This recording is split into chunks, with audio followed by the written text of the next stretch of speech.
आज की video special है उन हजरात के रिलेटेड जो कहते हैं कि हकीम साहब दिल कमज़ोर हो गया, दिल की धड़कनें फड़कनें तेज़ हो जाती हैं, कोई अच्छी बात भी अच्छी नहीं लगती, डिप्रेशन का शिकार हो गए हैं, दिमागी कमज़ोरी है, नज़र वीक होती जा रही है दिन ब दिन। खमीरा गौज़बान सादा अशरफ लेबॉर्ट्री का, इसमें ऐसी जड़ी बूटियाँ हैं जिनमें अल्लाह पाक ने बहुत शफा रखी है।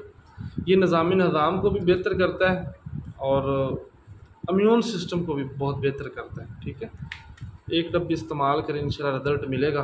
एक और लेके यूज़ करें, सिर्फ शुगर का पेशेंट यूज़ नहीं कर सकता, बाकी गर्म खुश्क मिजाज वाले भी यूज़ ना करें। इसके अगेंस्ट आपका कोई मशवरा होता है आप कर सकते हैं। ठीक है, दिल की जिनकी धड़कनें फड़कनें तेज़ हो गई या डिप्रेशन का शिकार रहते हैं या बात बात पर रोना आ जाता है, जिन्हें रोंदा रूह कहते हैं। ठीक है, नंबर नीचे दिया गया। मज़ीद जनाना मर्दाना बचगाना किसी किस्म की इन्फॉर्मेशन चाहिए तो आपका भाई हाजिर है।